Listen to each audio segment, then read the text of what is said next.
Paano pag napunta ka sa isang kakaibang mundo na pinapangarap mo lang dati ngunit sa hindi inaasahang pagkakataon ikaw ay mapapadpad doon at ikaw pa pala ang pinakamalakas na tauhan sa mundong yun? At pumunta na ang eksena sa isang individual na may nilalarong isang board game na tila nasa malalim na pag-iisip kung ano ang mga kanyang next move. At pinakita na nga ang kamay naglalaro nito habang sinasabi niyang na-arrange ko na ang dapat kung gawin ngayon ikaw naman ang susunod. Habang parang naglalabas ito ng kakaibang aura habang naglalaro ng ganggi. Isang maaliwalas na kalangitan na nga ang pinakita sa eksena na may iba't ibang tunog na bumabalot sa paligid. Ang bubungad sa atin. At pinakita na nga ang ating bida kaya pala may kakaibang tunog na naririnig ito ay nasa sayadad na maraming mga iba't ibang tao mga sasakyan at makikita ang pagiging modern ng isang sayadad ating makikita at pagdating mga posture at mga gadget na makikita rito.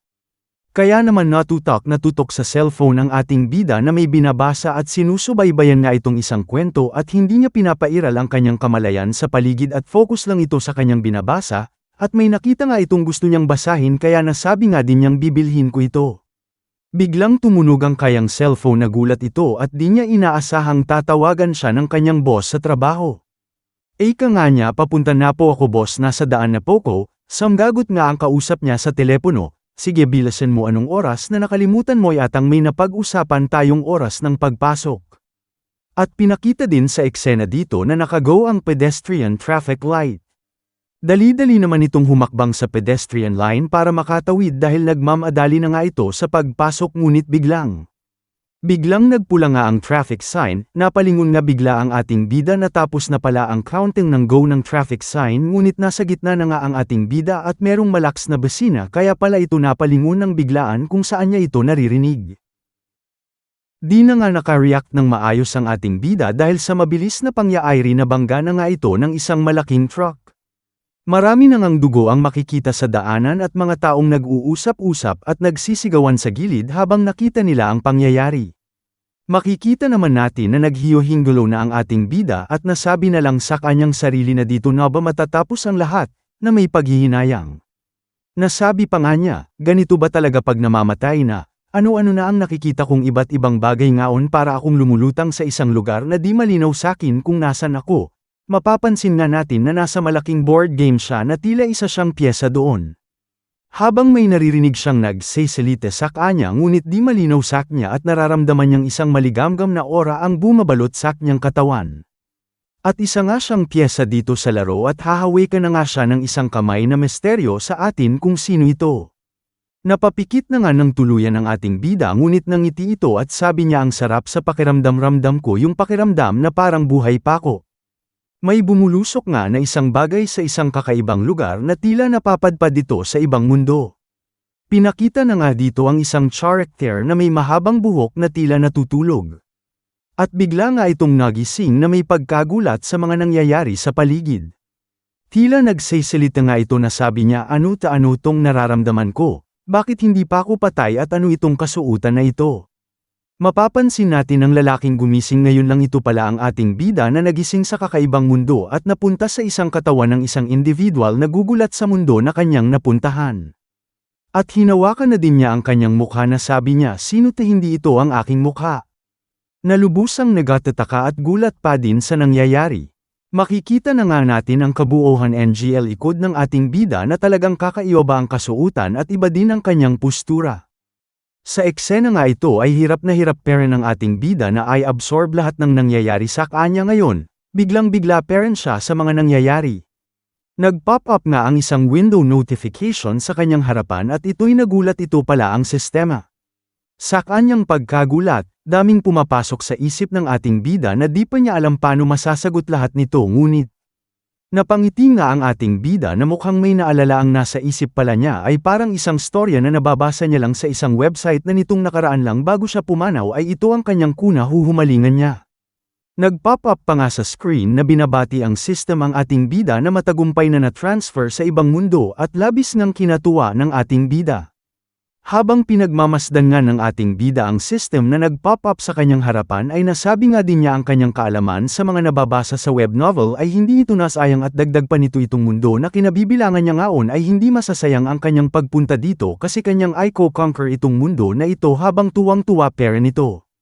Sinabi pa nga ng system ang kanyang magiging role sa kanyang nilipatang mundo. Sinabi nga dito mabubuhay siya muli sa katauhan ni Zuzuan na di malaman ang edad na may tangkad na isa. 86 meters at ang race niya ay human. Ngunit nung nalaman nga ng ating bida na ang taong gagampanan niya sa mundong napuntahan niya isang hamak lang na tao, kaya naman napatanong ito bakit kaya ang race na binigay sakin ay isa lamang tao. Pinakita pa nga ng system yung character stats ng taong kanyang gagampanan sa mundong pinaglipatan anya nakasaad nga dito na ang strength ay 0 ang core 0 spiritual root ay 0 ngunit ang upper ants naman ay max. Kaya naman sa nalaman ng ating bida bigla itong nagalit at hinawakan ng system notification na galit na may pagtatanong na ano bang nagyari nagkaka-error ba bakit wala man lang sa core spiritual root ngunit bakit naman sa appearance meron nakamax 10 pa nga ito. Nasabi pa nga niya na napakawalang kwenta naman ng ganito walang silbi itong taong napunta sakin. Sumagot naman ng system saknayang daing sinabi nga ng system, kahit na ang pinaglipatan nito na tao ay isa lamang normal ngunit naman pag ito ay nabuhay ng 500 years sa mundong lilipatan niya ay magiging siya na ang pinakamalakas, labis ngang mas nainis ang ating bida sa mga naririnig at nababasa nito nakikipag-negotiate na nga siya kung pwede makipagpalitan ng ibang role kasi di niya matanggap ng sobra ang kanyang lilipatang katawan at nasabi pa nga niya talaga bang mabubuhay pa ako ng ganyang katagal. Sa 5 araw nga hirap na akong mabuhay sa dati kong mundo dito pak ay aabot ng 500 years. Mas dagdagan pa nga ang inis ng ating bida sa sinabi ng system na paalala sa kanya na dito sa mundong lilipatan niya ay punong-puno ng halimaw at ang mga tao ay kinakain ng mga ito, kaya naman kailangan mong tumakbo kapag nakasalubong nito. Ngunit natigilan nga ang ating bida nang muling naisip nito na siguro meron namang special ability yung taong lilipatan niya kaya naman dali-dali niyang tinanong ito sa system. Kaya naman dinig ito ng system at biglang sinabi ng system special skill downloading. Kaya naman tutok na tutok ang ating bida sa mga nakikita niya na di ito makapakali kung anong lalabas sa kanyang special skill. Nag-pop up na nga sa system ang kanyang special skill biglang meron naman malakas na sigaw ang dumadagundong. Para bang mabubuang ang ating bida saknayang nalaman na pasigaw nga na lang ito ng blind. Bigla na nga nag-resume ang kapaligiran at lumiwanag ito na parang napunta na nga siya sa mundo na pinag-transference kanya ng system. At pinakita na nga ang ating bida sa katauhan ni Zuzuan at inisip niya pa rin nga ang kanyang special ability na blind, literal nga itong blind dahil hindi niya nakikita ang paligid niya.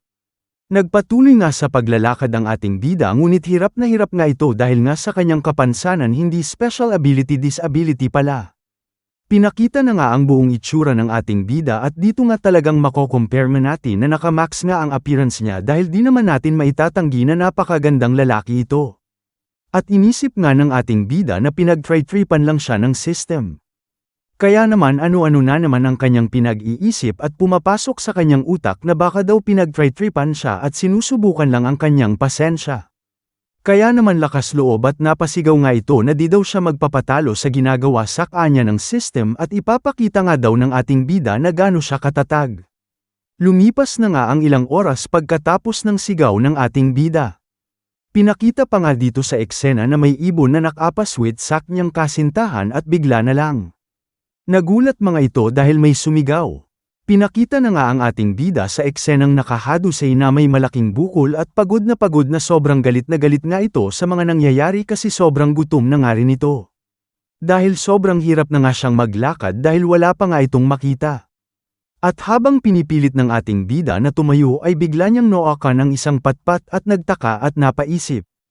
Bumangon na nga ang ating bida at ginamit niya ang patpat na kanyang napulot at nasabi niya grabe napaka-useful nga ng ganito kahit mabagal okay lang. Lumipas pa nga ang ilang oras hirap na hirap nga din ang ating bida sa kaniyang kasuutan nito pa nga ang isa niyang nirereklamo dahil napapatid siya nito at mapapansin natin na paubos na din talaga ang kanyang stamina sa kanyang kakalakad. Hanggang sa may naamoy siyang kakaibang bagay na mukhang masarap at sinundan nga niya ito, di nga siya nagkamali at ito nga ang kanyang naaamoy na nasabi niya na mukhang masarap. Dali-dali nga niya itong sinubo ngunit sa kanyang pagsubo nasuka na lang din siya at di niya makain dahil ang sagwa daw ng lasa nito habang humingi nga siya ng saklolo sa kanyang magulang na iligtas nga daw ang ating bida. Bigla naman may malakas na namang kalabog ang dumagundong. Ito pala ang ating bida na naumpog sa nakausling sanga ng puno sa kanyang harapan, di nga niya ito napansin kasi di naman ito saklaw ng stick na kanyang hawak-hawak. Galit na naman ang ating bida at sinasabing hanggang kailan pa kaya na ganito kanina pa siya lakad ng lakad. Kaya naman sa sobrang galit niya yung stick na walang kamalay-malay ay binali nga ito at napakawalang kwenta nga daw ng ating bida. Bigla nga din dumagundong ang kalangitan at nagbabadyang bubuhos ang napakalaki at malakas na ulan. Di na nga nagtagal at binuhos na nga ng kalangitan ang malakas na ulan at di na nga nakasilong ang ating bida dahil hirap nga ito kaya di na din nakakita ito ng kanyang sisilungan na bakas naman sa kanyang mukha na ang lubos nitong kalungkutan sa mga nangyayari. Nasabi na lang ng ating bida sa kanang sarili na may kalungkutan na nadarama, lumakas pa daw ang ulan pero kailangan itong magpatuloy wala naman na itong magagawa. Sa katulad niyang na-train sa pagiging office worker mahirap din naman ang dinadanas niya doon pero kinakaya niya, ulan lang ito. At pinakita nga ulit ang tagpo na tungkol sa board game na magsisimula na nga ang isang laro sabi ng isang boses ng isang karakter na nagpakita nung unang senaryo bago napadpad ang ating bida sa bagong mundo. Bigla naman napahinto ang ating bida at nagulat sa kanyang nakita. Nagulat nga ang ating bida sa kanyang nakikita dahil bakit ang system ay nakikita niya ngunit ang sa paligid na daw wala parent siyang nakikita. Napakatagal pa nga ng paghihirap niya at nasabi din niya system warning ano na naman ba ito pahabol na nasabi ng ating bida. Pinakita pa nga ng system na may paparating ng halimaw sa kaniyang lokasyon. Kaya naman bigla itong nag-carry pa ng paglalakad kahit hirap na hirap ito na batid natin na lubos itong nangangatag dahil ito na nga yung kanyang kinakatakutan na mangyari dahil wala man lang siyang lakas para harapin ito kundi ang magagawa niya ay tumakas at hindi ito mamatay. Wala ngang tigil kaka-warning ang system dahil sa papunta sa kanyang lokasyon na sobrang bilis nga nito at sobrang malapit na sa kanya. Pinakita na nga sa eksena ang nanlilisik na mga mata ng halimaw na tila nakita na ang ating bida na gusto na itong sakmalin.